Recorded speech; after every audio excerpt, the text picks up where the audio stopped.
Welcome back to Beyond the Wrench. My name is Jay Goninen, and I am your host. Today, we're joined by someone who's passionate about shaping the industry of our industry in a really meaningful way. Jason Kerstetter is helping kick off the Gear Her Up Foundation, an organization focused on creating more opportunities for young women to explore careers in automotive and the skilled trades. We'll be talking about the mission behind Gear Her Up, why exposure and access matter so much in building the next generation workforce, and what the industry can do to open more doors moving forward. Jason, welcome to the show. Excited to have you on. Thank you. Very excited to be here. We met at a TEDx event in, I was at Beverly Hills. I think it was Beverly Hills. And 2019, I think. yes. And I never, I'll never forget. I think I sat next to you and a few others at dinner down there, and we just hit it off. It was a great conversation. We had a lot of fun, and it was just a great event overall. Yeah, we had a really good group. I actually still to this day remember that dinner and having a good time with everybody. And yeah, it was a diverse group and a great group of people from all over different industries as well. Yeah, I think I talked to Ted about this a few months ago, where it was interesting because I think that was the third event that he had, and that was a in-person event. He does a lot of the virtual ones now, and then some of the other stuff as well. But the amount of people, and I give Ted a lot of credit for this, the amount of people that I met through those events and have stayed in touch with over the years was really cool. And I think we all knew at the time that there was something cool about it. It was different, and really just a, a bunch of smart people getting together to have a conversation about how we make the industry better. And so I still to this day really value that, and just have fond memories of our time down in California. Yeah, it was a lot of fun. And yeah, I'm in the same boat. I did, I think, three total events with Ted, two in person. The last one was in February of 20, which Yep. was the last of everything, right? Who knew? And I think I did one of the virtual ones after that. But yeah, I think the biggest that I gained from that was meeting a lot of different people in our industry and being able to talk about what they're doing and learn from them as well. It was a great experience for me too. Yeah. Well, let's talk about. I said down in California. You are living in California. You've lived in California for a long time. Talk to me a little bit about what got you going in this crazy world that is automotive. So I was actually born and raised in a suburb of Kansas City. Never had any inclination to get into automotive, didn't know anything about it. I'm not a mechanic. And in my mind, if you're in automotive, you're a mechanic, you're a technician. Went through high school, didn't really know what I wanted to do. Started into college and decided shortly thereafter, law school was probably where I was going to end up. For that reason, I met with the law school and they got me into an English Lit program for the reading and writing ability that you would be needing when you were in law school. So proceeded down that path. Junior year arrived. At the time, my cousin worked for Toyota Corporate. And I was talking to him and I was like, yeah, I need to get an internship this summer. And he said to me, he's like, why don't you reach out to Toyota Corporate? They have a great intern program. He goes, I know it's not your industry, but it's a great one to learn about. And you get to stay in California for the summer. So things could be worse. So in my mind, I'm like, heck yeah, let's do that. So he put me in touch with HR and I sent my resume through. Unfortunately, I'd missed my window for signing up. They had already filled all the summer slots for that upcoming summer, which was fine. I mean, like I said, it was a last minute deal. It was kind of one of those things I was, kind of fingers crossed, see what happens, but I wasn't losing sleep over it. I remember talking to the people at HR. They were very nice, didn't think much about it, moved on, did a different internship that summer. The following fall, so which would have been my senior year of college, I got an email from that same HR person I was speaking with prior, asking me if I'd like to interview for a job. Which at the time I was not really interested in because the reality is I knew that my path was going to law school, right? And but then I started thinking about it. I was like, you know what? Practicing interviewing is never a bad thing. Right. So let's just let's just try this out. Let's go through a big corporate company, obviously a very professional HR department that is going to give you a real legit HR, like true interview experience. So I jumped in head first. First interview was a phone interview. Didn't think much about it. Didn't prep at all. Don't remember anything from it, quite frankly. And I passed. So I got a phone call after, hey, you did a great job. We'd like to move you on to our second round, which is what they call a day in the field.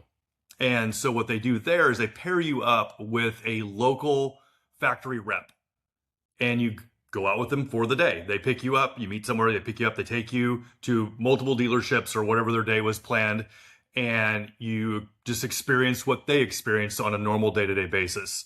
Definitely was nervous for that because, again, I'm not a technician, and in my mind, we're going to be out there looking at cars, fixing cars, and dealing with stuff that is just a complete polar opposite of what I'm used to doing. And I'm not gonna lie, that was kind of what kind of gave me a little, something clicked in me at that point of like, this is different. I mean, we didn't deal with cars at all, other than it was nothing other than a normal commodity that was being sold and repaired, right?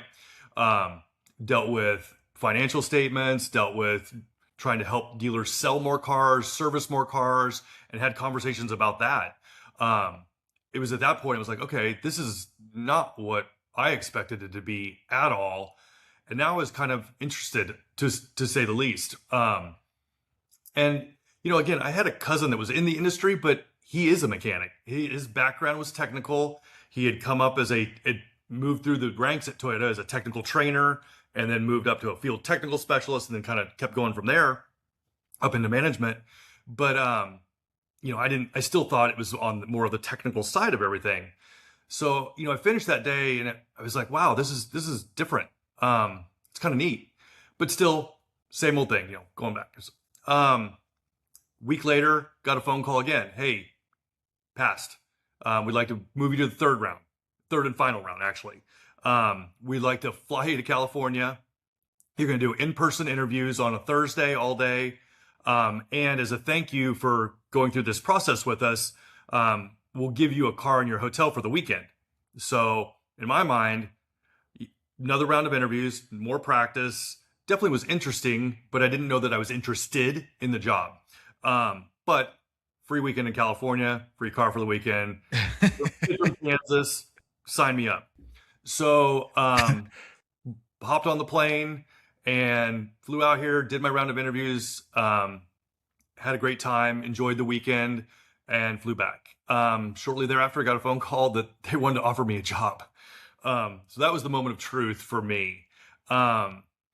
So that was where I kind of had to decide what we're doing here.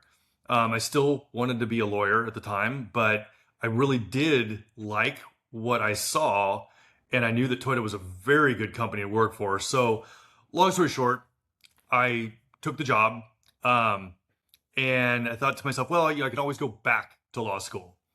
Well, here we are 27 years later, and we're still here. So, yeah. I, as you're talking through the story, this is where I think a company like Toyota excels so much. Is you just talked through kind of their way of recruiting people, right? And making sure they're finding the right people that fit their culture and who they are. And I just love, I had worked for Bobcat Company and had a similar experience, although it was Fargo, North Dakota, not California. But the experience of going in, traveling with somebody, getting a feel for what it is, kind of getting exposure to the industry as a whole, and seeing that it's not just cars. There's a lot of people, there's a lot of business in that role. And then as you kind of look at that progression through, they do such a good job at vetting people and then making sure that once they do like somebody a lot, that they're kind of rolling out the red carpet for them and bringing them on. Did you experience that kind of as you're going through that with them, that, you know what, you almost feel like a little bit of a superstar coming in, and they, in the way that they lay out the red carpet for you? Oh, yeah. I think everybody comes in thinking they're going to be the next CEO, right? Which is good. I mean, they do a great job. Toyota's a wonderful company. I still, to this day, bleed Toyota red. But yeah, I mean, I think what they showed me was a path that I had never thought was open to me. And also, they changed my perception throughout the course of those interviews of what automotive was. And I think that was the two key things that they did that, I mean, changed literally the direction of my life. Yeah. So, and Yeah. you're right. They do a great job. It's a wonderful company. I mean, anybody that wanted in the industry, I would highly recommend looking at Toyota. Highly Well, recommend. and I look at it for folks out there listening that haven't worked for an OEM or kind of gone through that process. There's a lot of things you can learn there in your dealership, in your shop, whatever type of business you have, that getting exposure to a young person into the industry is never a bad thing, and kind of maybe correcting some level of outside perception that is inaccurate because they drive past the building, and their parents drove past the building for years and just assumed it was one way, but in reality the business is completely different than what the perception is. So I think I give companies like that a lot of credit, but then I also look at our audience that listens to this and say, okay, what can you learn from that, and what can you do to really set the stage? Because if you're all looking for really really quality talent, what are you doing to do that exact same thing? What are you doing to really kind of provide that wow factor, so when somebody comes in your doors that they want to work for you, and maybe they didn't even know they wanted to work for you prior to coming in those doors. So I love stories like that, just because I think that showcases a company's ability to make a first impression, and there's not many companies better at that than Toyota. Yeah, absolutely. And I mean, I think, the one component I would add to that is also be willing to try. Like, Yes. this was not something that I was remotely comfortable with. Um, Again, I was going in a polar opposite direction, and I went out on a limb, and lo and behold, I mean, it literally engulfed me and took me over. And yeah, and then kudos to Toyota for being the great company that they are and allowing me to grow and learn under their umbrella. It was a wonderful experience. And, there's so many different pivot points under the umbrella of automotive that the sky's the limit, quite frankly. I mean, we really, in the automotive industry, we pretty much touch just about everything. Just Yeah, about everything. I couldn't agree more, which it really kind of leads me to ask about your career thereafter you start then, right? It wasn't like you were going out and wrenching on cars. You went a different avenue within Toyota and then thereafter. Yeah, so I was on their management side, sales and marketing management side. Yeah, district service and parts manager, district manager, truck manager. We launched Scion at the time, and just kind of everything in between. Market representation, distribution. I mean, you pretty much you name it, we touched it at one point or another. I mean, you can flip over to the financial side and do work for like Toyota Financial Services and handle that side of the business. And I had a lot of friends that at different points did do that for different little bits of exposure.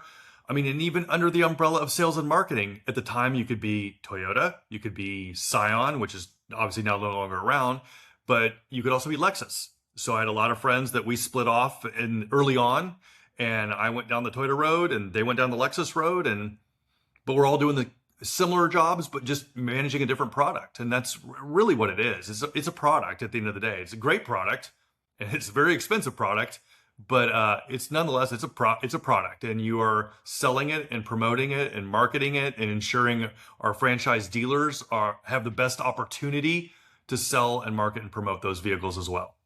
Now, when you were in that kind of territory rep role, about how many dealers would you cover? So I was in I the know what that's a vague question across the board, but yeah. uh, there's in with Toyota there was 12 regions at the time.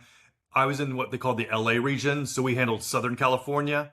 Um, I would and they redistrict things a little bit now, but I would say you probably averaged about 8 to 9 stores in your district that you managed when you were a district rep.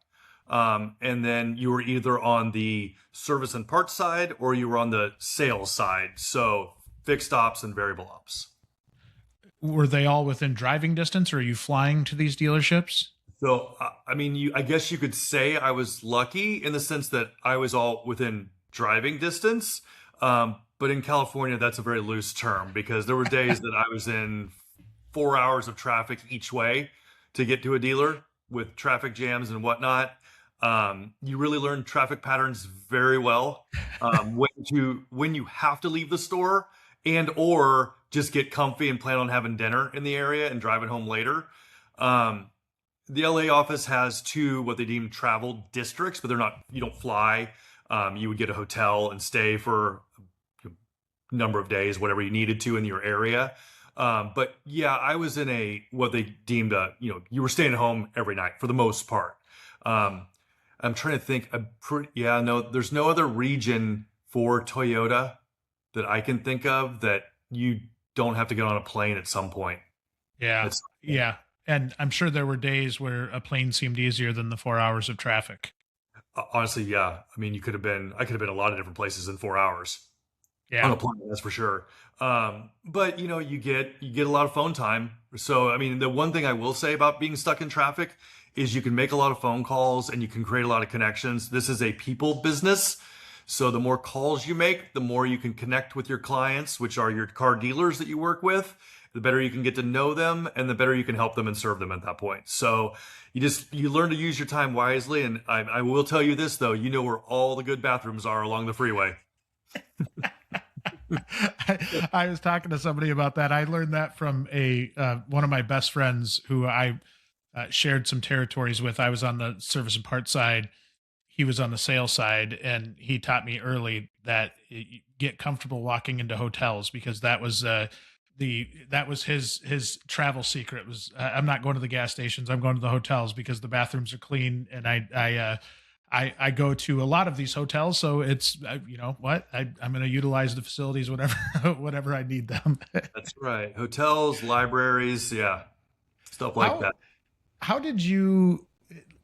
And this was my experience a little bit, and I'm curious if it was yours as well. When I first started off as a rep, it was really intimidating to go talk to a dealer principal, or it was really intimidating to even go talk to a general manager, right? And I don't know if you had a similar experience where when you're trying to build those relationships and you can get maybe that dealer principal that's very, what do you want? Tell me, get out of here type of relationship. But did you have a similar experience there where you're maybe a little intimidated at first? So I think, and you kind of talked about it a little bit ago, Toyota does a very good job of building your confidence up. Um, I think to the point that maybe you are a little naive. And so I think to my detriment, I had a little too much confidence telling a dealer principal what their business was. Thank you, Toyota HR. And then you get your hand smacked pretty good. Uh-huh. I think that's when you really kind of settle into what the good partnership looks like and how to navigate working with, quite frankly, a businessman that's done very well in their life, has made a lot of money, and has done a lot of good for their community that they work in, and they know what they're doing. These guys, I mean, I know that our industry and our dealers specifically kind of get a bad rap, but the reality is, I mean, there's a lot of things that they have to overcome to sell a very expensive item that's heavily legislated and heavily controlled. So they're very smart people. They deserve a lot of respect, and yeah, so I learned that way. But yeah, but I think no, a lot of young reps are that way, right? Where it's either or. You're either way too confident or not confident enough. And I think there's dangers in both, but the overconfidence, if you had to give yourself advice, like looking back at young Jason just starting off in the industry, what advice would you give somebody like that in dealing with a dealer principal? I don't think we have enough time to give me the advice I would have needed. But I think going in with a little bit more of a attitude of asking questions. I think one of the most intelligent thing that was ever relayed to me by one of the managers that worked at Toyota was like when you're looking at a financial statement, there's no answers in a financial statement. There's only questions. And I think that's the approach that if I had it to do over again, I would have wanted to go in with more of that approach, asking why. What are we doing here? Instead of going, hey, you're doing this, in which, the overconfident side of you wants to do, right? And tell them how to do their business. So I think just asking the questions and then getting them to tell you why things were the way they were. So that's I really the best advice I think I would give any new rep, quite frankly, not just me. Yeah, I think that's outstanding advice, and knowing what questions to ask and why you're asking them. You're not just asking them just to ask them. And just I think looking back at it, and I think I was probably a little bit the same way you were. I was intimidated but also overconfident, as weird as that sounds. I think being able to be humble enough to especially as a young person understand that you don't know everything, you've still got a lot to learn, and just going in with a genuine curiosity about the business and a genuine want to help them out, I think is huge. I think you'll still run across some relationships where the OE and the dealer just don't see eye to eye, and never have and never will, and it's just those are some of the more challenging ones. But for those of you on the dealer side of things, just a piece of advice, I was on both sides. The more you can be transparent, I think a lot of dealers will hold off from being transparent because they're afraid that the OEM's gonna say gotcha on whatever. But the more I felt like I was on the same team on either side, if I had a good relationship when I was on the dealer side with the rep, I felt like we were rowing in the same direction, that we're working for the same objectives. But if it is that relationship where you're just butting heads and you don't trust each other, and you think that one or the other is trying to hang each other, right? Like it's not a healthy relationship, and you're really lacking on what benefit you could get out of that. So I'm always fascinated with that relationship because there's so many variables in those types of relationships, and so high of stakes that I think a lot of people mess that up. Yeah, I think the approach that I would recommend anybody take is your job is to be a liaison. Your job is to help both sides work together for a common goal. It's not OEM versus dealer, dealer versus OEM. I think as the factory rep, the way I saw it was my job was to ensure that we were, like you said, both rowing in the same direction. We don't have to always see eye to eye, but we have to understand that we have a common goal and what do we need to do to get there. So it's, part psychologist, part business, and just making sure that we're all going in the same direction. Every shop, dealership, and business in our industry depends on great technicians. Between the technician shortage, disconnected school relationships, and lack of trustworthy workforce data, it makes it difficult for shops to plan, hire, and grow. That's where ASE Connects comes in. Created in partnership with WrenchWay, ASE Connects is a membership designed specifically for shops like yours to help you build a stronger technician pipeline by connecting with schools, empowering you with tools and data to improve your recruiting, retention, and performance. With ASE Connects, you can connect with local schools through School Assist, start building relationships, and support the programs that educate our future technicians. You can also access verified data on technician pay, benefits, and labor rates through the Industry Data Exchange, so you know how your shop compares locally and nationally. Lastly, you can get proven strategies for leadership, employee development, and shop management through members-only guides, templates, and events. Join ASE Connects to strengthen your workforce and build a stronger, smarter shop. Learn more at wrenchway.com/solutions/shops or follow the link in the show notes. So I left Toyota in 2019, had a business plan ready to go, already had my clients ready to go because obviously they were my dealers previously. So it made a nice little landing pad for me to get out there in the world. Started doing business day to day with these guys and things were moving pretty well. And then all of a sudden a pandemic hits. Hard to put that in the business plan. Right. No business school will teach you a plan for that. I didn't even go to business school, but I guarantee nobody that did go to business school ever heard about how to navigate a pandemic. But I think that's where the resilience kicks in. How bad do you want it?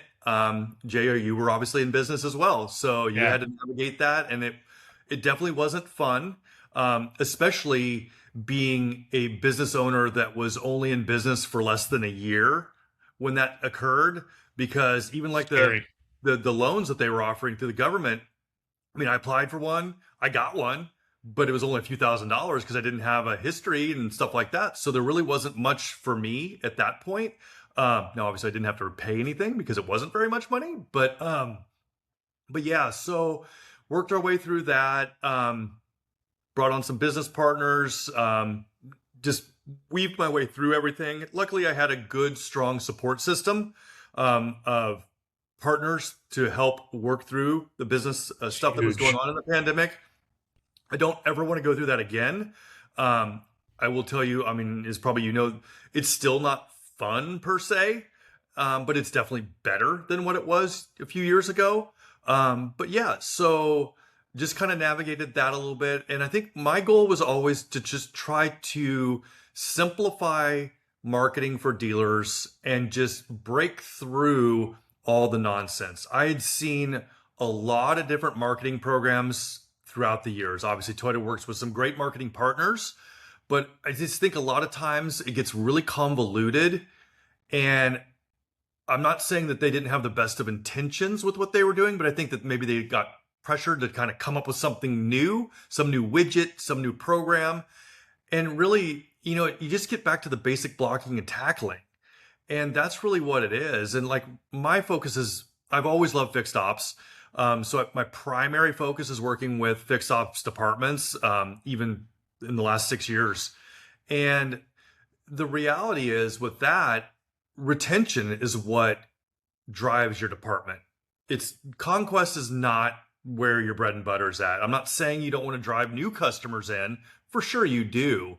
But the reality is most dealers are losing customers that they should be retaining. And so we've really taken an approach to focus on helping dealers fix those problems holistically, not just with, leads coming in. I mean, any company can send you leads. Our job is to get in and work with your people and your processes and also your marketing to make it a holistic approach. And that's what we've been doing at the company's Aero Automotive Advertising. And I have a lot of great people that I work with and with a lot of industry experience. So I would love to tell you it's all me. It's not by any stretch of the imagination. But, I lean on the people that I work with day in and day out to help come up with the best possible way of helping dealers grow their fixed ops department. One other thing I'll say, they always say sales gets all the glory, but the reality is the fixed ops department is what keeps the lights on.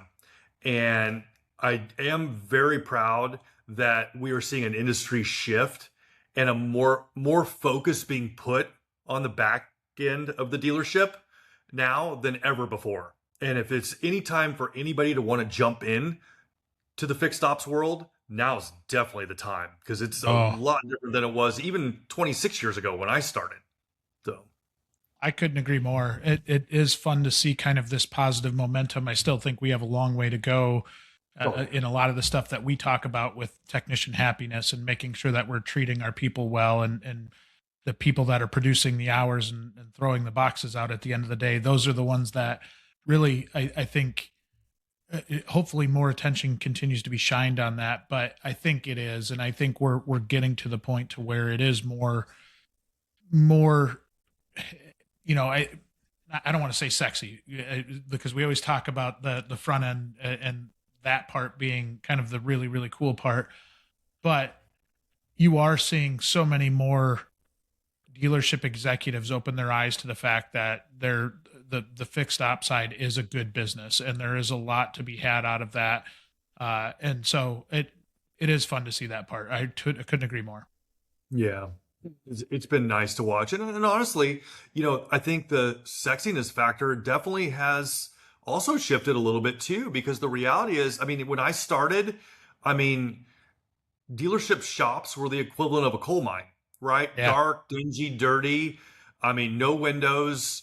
I mean, every dealer or every technician had their own box, and when when they lifted the lid up, it would be like Pamela Anderson or a Camaro or whatever under it, right? And in the early 2000s, at least out here, we started to see the shift to the unibox, very clean looking shop, windows so consumers could see what was going on. I think that what we're seeing is those steps that were taken a long time ago have led to where we're at now, where you know I won't lie. I mean, as a factory rep, we had to wear a suit every day. You learn Yeah. real quick. You don't want to wear leather bottom shoes walking through a shop, right? I literally All pretty thought quick. they probably had money going when I was walking through there to see if I would slip in the oil that was on the floor, right? Now, I mean, a lot of these shops that I go through, you could eat off the floor. They're so clean. So yeah, I think it's really impressive with where we have come from and to, and just in my short stint in the industry. And I'm really looking forward to see where it goes over the next 20 years as well, because I think we're going a lot of places. I couldn't agree more. And that kind of leads nicely into the point of our conversation here, because I love what you're doing with the Gear Up Foundation and just being able to attract that next generation and specifically females. I think everything we just talked about is relevant to that, right? Because the more kind of accepting of environments that we have, especially for a young female to come into our doors and really treat them well and make them feel like they're truly a part of it, right? Because they are. And we just kind of need to continue to tear down those silos of any type of worry about that. But talk to me a little bit about what you're doing with this new foundation. Yeah, so never set out to do anything like this. It was literally a fluke. It wasn't anything that I had, when I was in college, I was like, this is where I want to end up. But my daughter is now 17 years old. She's like a lot of kids nowadays. They're more interested in an iPhone than getting a car at 16. To them, iPhone is freedom. To us, a car was freedom, right? She was going through her driving classes last year, early last year, so around this time. And we started talking about cars. Now, obviously, I've been in the automotive industry, and I'm not a technician. I'm a YouTube mechanic at best, right? So I watch my videos on how to fix things, and then I go try to fix it, and then I have to call somebody to undo what I did wrong. But her desire was for her first car to have an old FJ60 Land Cruiser, like an 80s, 80s, So cool. 90s. Yeah, no, like She's got good taste. awesome car, right? The issue with that is, there's going to be work that needs to be done on it. And that was actually her goal. She was like, Dad, let's do this together. We're going to fix this up, which is awesome, right? As a dad, you're like, oh my God, my daughter, we're going to do this together. This is going to be our thing. And then she's going to drive it forever. And every time she gets in it, she's going to think of her time with Dad, right? Yeah, the only problem is I can't do that. So, I mean, admittingly, it was a little bit of a letdown from internally for me. I'm like, oh man, I want to do this for my daughter. So then it kind of went to, I was like, okay, well, maybe, I can get somebody to help us with it. I have a lot of back end, friends from back at Toyota that, are technicians or field technical specialists that have that that have that ability to do that type of stuff. So, I started thinking like, okay, how can I could probably get parts, from different companies that I have partnerships with, things like that. I was like, why isn't there something for kids? There's not auto shop anymore, right? Not that my daughter would go into it, or quite frankly, many females at all. I mean, shoot, and when I was in high school, the only kids that were in auto shop for the most part were kids that really didn't have a direction, and it was just someplace to go, right? Unfortunately. And even me, that goes back to perception, right? You don't know what you don't know. You just see that very dark room at the end of the hallway in high school, and you know that there's kids smoking in there, and we're not supposed to smoke. And I don't know what's going on in there, right? So I was like, why? This is silly. Like, this is a great job. This is a great career. And now more than ever, shops are not what they were. I mean, the type of job that a technician does nowadays. I mean, you're an engineer. I mean, Yeah. you are literally a doctor for a vehicle. You're diagnosing the concern, you're determining root causes, you're determining what the right fix is, and then you're applying that fix. I mean, quite frankly, more women should be doing this than men because they're way more analytical than we are. I mean, and as many murder mysteries as they watch, I mean, I'm pretty sure that they can find the root cause of just about anything in life, right? So we started kind of talking about, okay, well, why, what can we do to help get this car build, right? So back to my daughter. I was like, man, there's got to be something out there like this that you figure out how to kind of learn how to do this together, And I was like, well, you know what? I wonder if we could create a charity, right? And so she and I started kind of just brainstorming at the kitchen table about how cool would that be? Well, being that I am a business owner, I emailed my lawyer that I use, and I said, hey, what would it take to start a 501c3 nonprofit? And get an email back fairly quickly that says, call me. So unfortunately, when you see those words, you just see billable hours at that point, right? So I called him on the phone, 100%. talked, and he kind of walked me through what it would take to do that. But he also he introduced me to a local company here in Orange County, California, that they are a nonprofit, and their core mission is to help other nonprofits get off the ground. That's pretty cool. It's called 10C, wonderful company, great people that work there. And they have literally been the guiding force to helping us get this off the ground. So over the course of the last, year pretty much, I've rewritten this business proposal because that's essentially what it is, probably 15, 16 times to try to really fine tune it. It started out where we were going to do one car build and one kid and bring in engineers from Toyota, my friends, to kind of help on their spare time to help teach them how to do it. Then it went from, okay, let's not rebuild a car just with one kid. Let's bring in like maybe 10 kids and do a car rebuild. But then that's hard because you got a lot of kids around the car, and plus there's liability along with that. Then it went from that and it morphed into, why couldn't we just do some classes and make this a pathway into the local colleges? So then we started, and that's more my forte of coming up with stuff like that, right? Because I can't, even though I want to do it, that help them fix cars, I was just gonna have to be asking people. Now, when you start pivoting into a pathway program, now you're talking. So ultimately what we landed on is we're gonna have a 12-week program where over the course of 12 weeks, we're gonna have multiple nights where we bring the kids into a classroom and we do classroom sessions that are very interactive, where they're going to be learning about the major components of cars, the tools used to fix cars, and simple tasks that are day-to-day tasks that we need to know about our cars. We have no intention of them leaving our program, being a technician, or being able to walk into a shop and learn.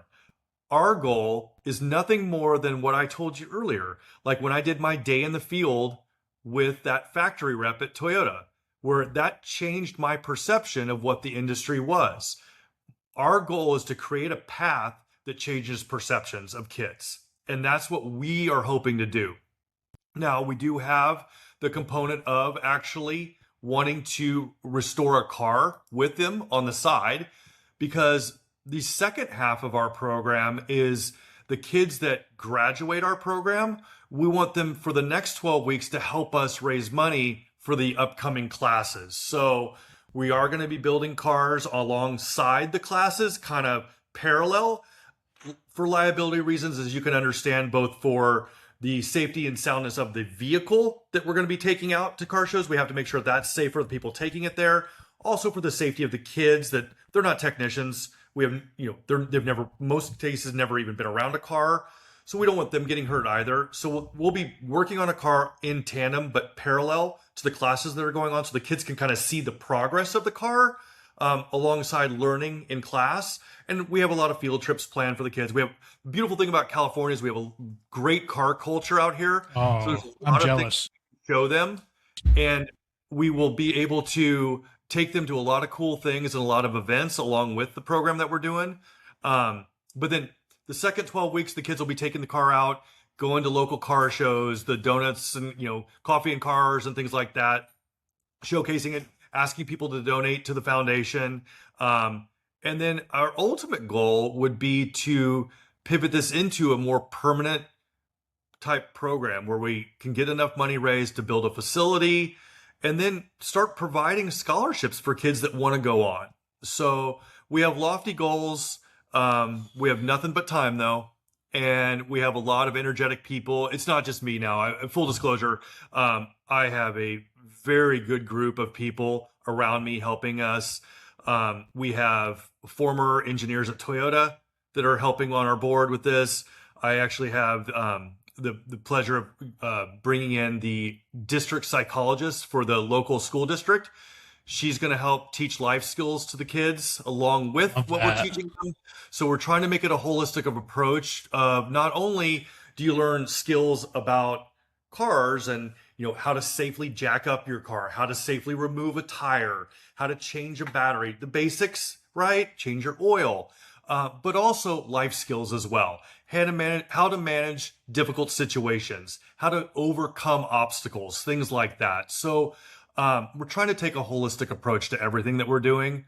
So yeah, we're out pounding the pavement now. We're out trying to raise money. I have the good fortune of one of the members of our board is a friend of mine who owns a local welding supply company, gas and supply.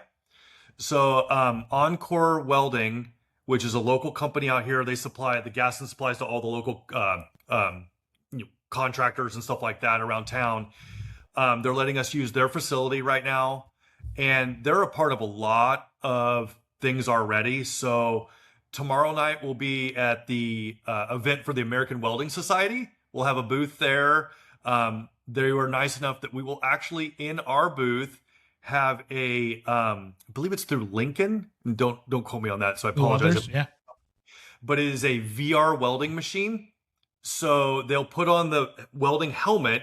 It has visual and audio, and then they'll have the actual welding equipment in their hands, and it's like a video game, and they get scored points on welding through this VR tool. And then we'll be giving out a gift card to whoever the girl is that scores the most points. Now, boys can do it too. Boys can get scored, but because we are focusing on bringing females into the automotive industry, the girls can then, whoever gets the highest score will get that. And then later this month, so that's tomorrow night, and then next weekend we'll be at Hot Rods and Heroes in Huntington Beach, which is a large annual car show. We have a booth there, and we'll be doing the same thing there. So it's a lot of fun.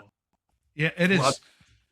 It is so cool, and I love that you gave that company a shout out because they are doing some incredible things. And I look at I got subbed in. This is kind of on topic with this, where I'm really good. I'm really close with the folks that do Skills USA Wisconsin, right? And in one of the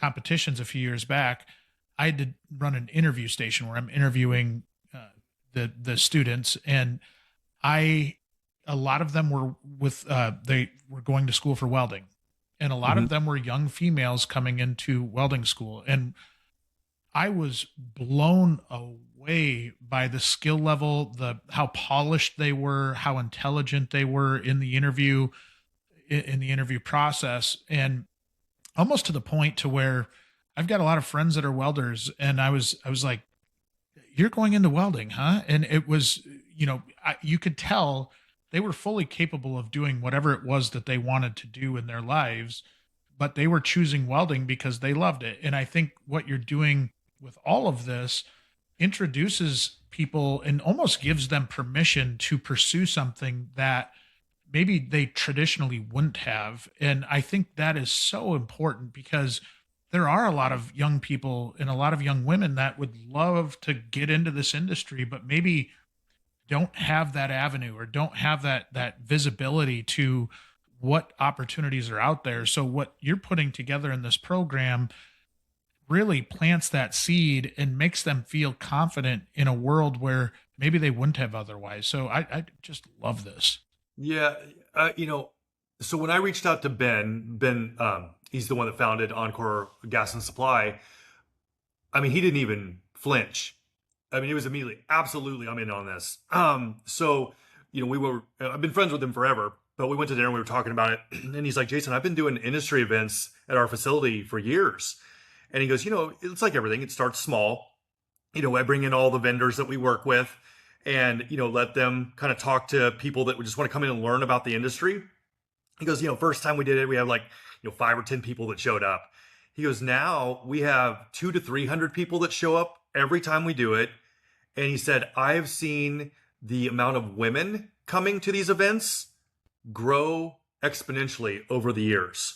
And he said, now he goes, honestly, I would say 25 to 30% of all the people coming to our events are females that are interested in pivoting from a different professional career that they're already in, that they're just sick of. They want something that is different, that they can do on their own. It's a skill they get to learn. And quite frankly, they're good. Like you said, they're good at it. So, I mean, he said, this is the right time to be doing this. He didn't flinch. And I'll be frank, we owe a lot to him and what his company has done to kind of help get us off the ground. Because, I mean, we have a facility because of him for right now. He's getting us into events that he's already been invited to allow us just to get exposure. So no, it's been a wonderful partnership, but it's a like-minded partnership. And like I said, the nice part was I didn't have to convince him of this. He already knew. So funny little side story. My daughter and I we went to buy her some mechanics gloves, right? To go, we're going to work on a car here at the house. And I warned her, I go, look, we're going to get there. They ain't going to fit you. They're going to be too big. Even the small is probably going to be too big because it's going to be men's sizes. I go, but let's just get you a pair. And so we go to the local O'Reilly's or whatever. And this is nothing against any business out there. I'm in business, so I understand you stock what you sell, right? And you don't sell many women's products. And sure enough, they didn't have them. And then I told my daughter to put them down. I go, come outside with me real quick. I said, hey, here's what we're going to do. We're going to create a video for Instagram. And we're going to put it on there. And it's going to be the process of you trying to buy gloves that fit you. So I go, I mean, she's dressed like every 17-year-old, hoodie. I mean, it's 75 degrees outside. She's wearing she's wearing it like she's in Wisconsin, right? She's got a hoodie up over her head, sweatpants, big Ugg boots or whatever she was wearing. And I go, let's go home and put you in normal clothes. And let's come back here and I'm going to kind of video you trying to buy gloves. And I go, we're not going to put anybody else's faces in it. This is going to be a you thing.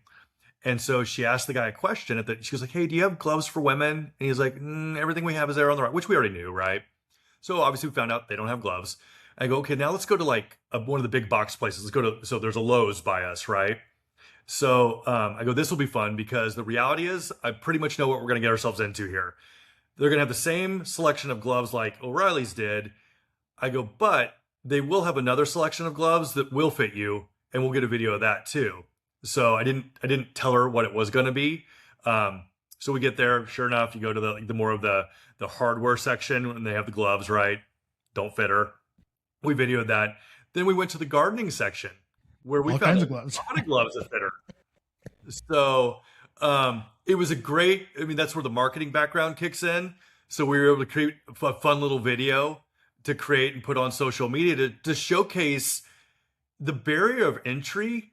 I mean, just for safety equipment, a pair of gloves for a girl. I mean, she's 17, so it's not like she's some little girl. She's a fully adult woman, right? And her hands are full grown, so she couldn't find safety gloves. And this is where I'm going to circle back to Encore.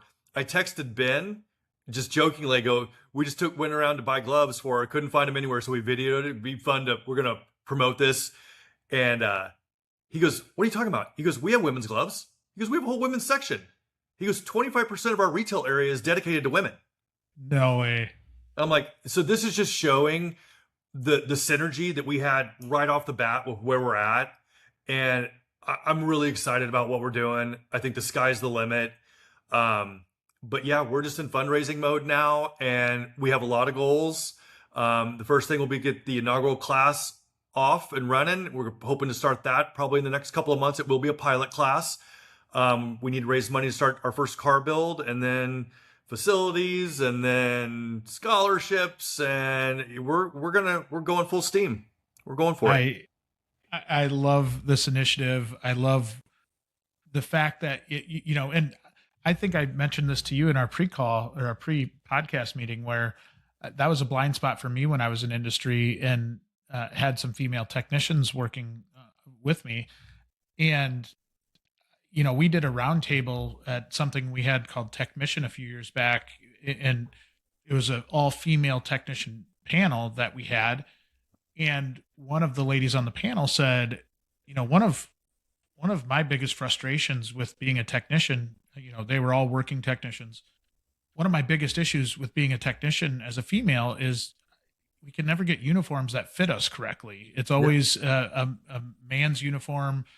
Oftentimes it's oversized and baggy and just not what they wanted. And so I looked back at my career in managing some of these folks, and that was a total blind spot for me. Did not think about it, and I told them on that panel, I feel really bad looking back. I feel really stupid because I didn't know that. And so I think as you're building this, I think there are going to be more things that you uncover as well, right? Like things that might be blind spots for our industry, and maybe we've just fallen into patterns or the way we do things that maybe aren't right, or that we are just unaware of. And so the more we can do that, I think the more likely it is that we are bringing more in, and the more you put into this program and are able to get exposure to some of these young ladies that want that, and I look at it, even if they don't become a technician, having that general car knowledge when you're going in to buy a car at a dealership, or if you're buying a car off Facebook Marketplace, like at least having some background on what it is that you're about to do is a life skill that, I talk a lot about this, but it's a shame that schools went away from teaching that, because even for those people that aren't interested in becoming a part of our industry, giving them or arming them with enough knowledge that they feel confident walking into one of our places of business to really trust that they're not getting screwed over, I think is huge. And it helps the perception of the industry as a whole. I think it helps maybe create some of that trust level that's been missing for a long time. Absolutely. In fact, week 10 of our courses is Car Buying 101. So Love that. Very important part of the process. I don't care how many times you've bought a car. It's intimidating. I don't care what anybody says. Everybody thinks, oh, I got this. I know how to negotiate. Yeah, you do it once every 4 years. These car dealers do it 5 times a day, 6 times a day, 10 times a day. You're not going to outsmart them. So the best thing you can do is just arm yourself with knowledge. And so, week 10, Car Buying 101. So, and going back to what you were saying before about advice to younger people in general, like when we were talking about the relationship with dealer principals, knowing what questions to ask, right? I think is such an important piece in that process. Absolutely. Absolutely. It's funny. I was thinking about when you were talking about, you didn't think about they can't even find clothing to wear that fits them. And you can't be faulted for that, because we were all in the same boat. And it wasn't for lack of wanting females in our industry. It's just, I was going through some number. I'm creating a sponsorship deck for what we're doing, right? So it forces you to really dig into the numbers. And I don't even know, how publicized it is, but according to the Bureau of Labor Statistics, of all the technicians in the United States, only 2% are female. Yeah. And that doesn't warrant us to think about it, right? Unfortunately, right?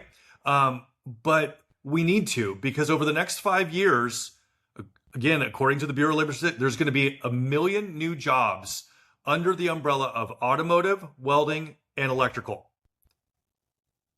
That's a lot of jobs. Crazy. And when we're talking about AI is going to take over everything, we have to think differently. We have to go into it going, what does the new workforce look like? And when 50% of your workforce is female and only 2% are technicians, that math doesn't math. No, it doesn't. And I couldn't agree more. That's so much of what we've been working on too, is just trying to figure out what is the true math, what is the true shortage. And we've met with the Bureau of Labor Statistics. We've had a lot of those conversations just to almost level set our industry a little bit, to say, this is the true shortage. And granted, I think most dealerships or shops really look at it as, what's the shortage in my area, because that's what's having the greatest impact on me. But if you look at it from that 30,000-foot view, I think you see how that impacts at a local level. And foundationally, we just need to change the way we go about things. Yeah. Talking about getting females in the industry, the fact that we've largely ignored 50% of the population for the entirety of our industry is probably why we're in the position that we are today. So I applaud you for this initiative, and I just think it's really, really cool. This week's episode of Beyond the Wrench is brought to us by Jasper Engines and Transmissions. Okay, your customer's engine or transmission has failed, but now is not the time for them to trade their vehicle. Not without a working engine or transmission. Besides, would they have kept their vehicle another 3 to 5 years if their engine or transmission had not let them down? If you answered yes, then Jasper Engines and Transmissions is your choice to give your customer's vehicle new life and many thousands of miles of enjoyable driving performance. When considering the high cost of a new or newer used vehicle, there's a pretty good case to be made for replacing a drivetrain component that has failed or is delivering poor performance. Rather than trading their car, truck, van, or SUV, install a quality remanufactured Jasper product for less than your customer would have to invest in a new vehicle or a newer used vehicle. Check out their website at jasperengines.com to learn more about the money-saving value of Jasper.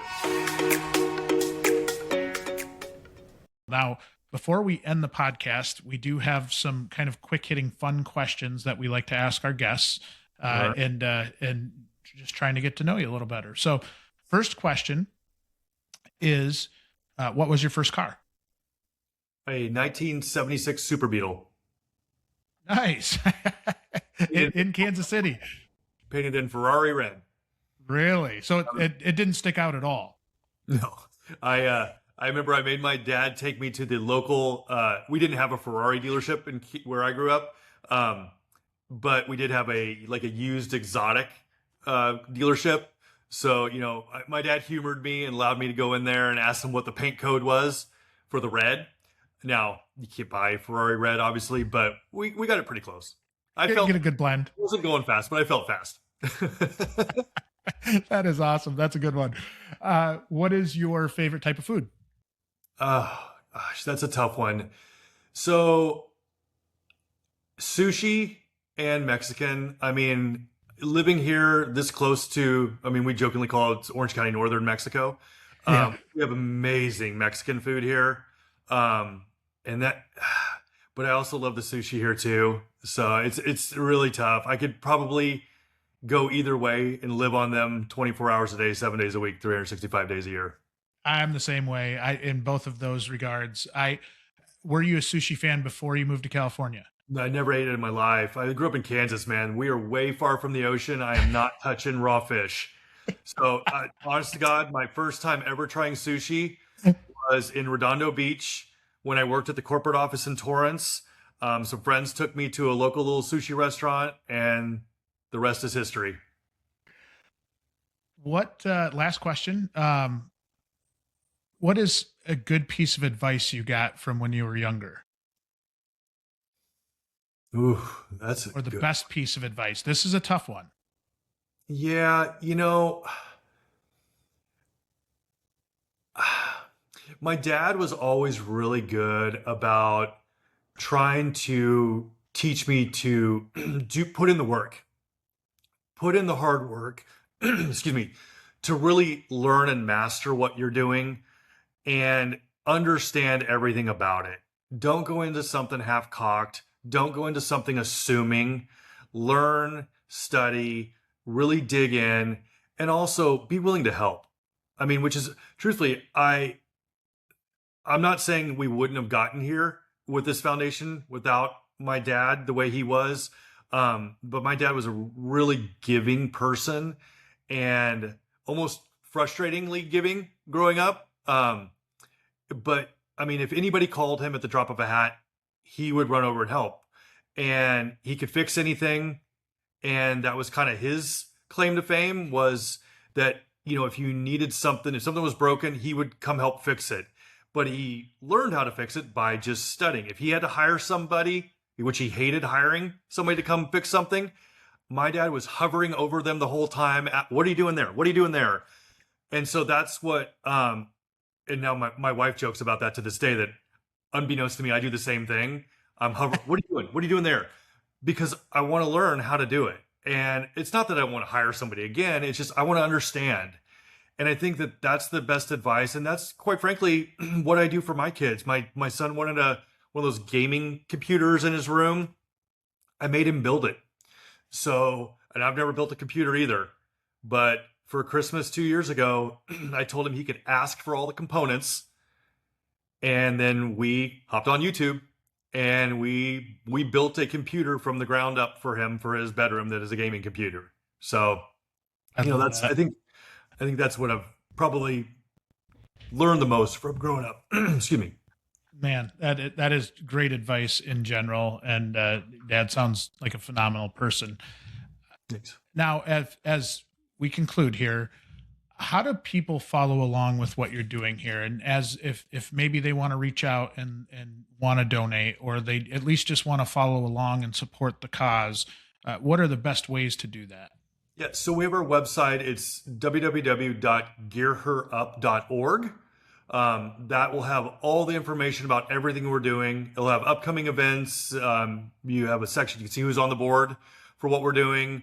You can see how to donate, how to reach out to us. So that's the easiest way. We also have Facebook, Instagram, LinkedIn that we're on and pretty active on posting videos and posting updates of where we're going to be at. Like I said, tomorrow night, we're going to be at a welding event. And in a couple of weeks, we're going to be at a big car show here in Huntington Beach, California. The Fleet Week is coming up for the military. Looks like we're probably going to be at the USS Iowa celebrating Fleet Week, and we'll have a booth there. So we're just trying to get involved in everything. But that's probably the best way is our website first, because that's everything holistically, events and donations, and then Instagram, Facebook. You can also see the events that we're doing, more of the picture type stuff, right? And then there are links to donate, but I mean, I'm not big into social media, so some people are, and they know how to click links and follow links and stuff like that. www.gearherup.org is really the best way. Well, absolutely phenomenal thing that you're doing. And just congratulations on getting this off the ground. It is such a cool program. And for those of you listening, I hope you do that. I hope you go out and follow what Jason and his crew are doing, because it is some impactful stuff. So thanks for coming on the show, Jason. Hope to have you on maybe as we continue to watch this grow and follow the progress over the years, because I think you're onto something really, really cool here. I appreciate it. Really, thank you so much for allowing us the time here to talk about it. It's little stuff like this that's going to help get us moving. And it's just, baby steps. We got to crawl, walk, run, right? And I really appreciate the time. Obviously, pleasure meeting you years ago. Yes. And it's just funny how things all work out in the long run, right? Well, one last thing I have to comment on from that dinner that I remember that we talked about earlier was that you talk about the car culture in that area in California. I'm super jealous of that because it is awesome. I remember you had a friend there, and I can't remember his name, but he was talking about stories with Troy Lee and the helmets and like all the cool stuff that Troy Lee was doing. And I remember walking away from that being like, that is really, really damn cool. Yeah. There's so much stuff out here. Troy Lee, I mean, he's obviously a famous painter that does helmets, and he was friends, and I've met him 100 times and hung out with him. And then you hear like he grew up with Von Dutch, which yes, young people just think Von Dutch is a t-shirt and a hat company. But the reality is Von Dutch was an extremely famous pinstriper, right? So the car culture is just woven through every bit of society out here, whether it be lowriders or JDM or hot rods or exotics. You can be a part of it or see it all on any given weekend, wherever you want to go. It's really cool. It's so cool. We'll have to link up the next time I'm in California in your area, so I can see some of that car culture again. Absolutely. All right. Well, thanks again. Thanks again for coming on the show, Jason. Greatly appreciate it. Yep. Have a great day. That wraps up another episode of Beyond the Wrench. If you like this episode, please show your support by rating and following the podcast. You can also watch the video interviews on WrenchWay's YouTube channel. Speaking of WrenchWay, Beyond the Wrench is managed and produced by the WrenchWay team. WrenchWay is dedicated to promoting and improving careers in the automotive, diesel, and collision industries. In partnership with ASE, we run the ASE Connects community, which empowers shops and dealerships with reliable data, school connections, and industry insights while helping grow the future technician workforce.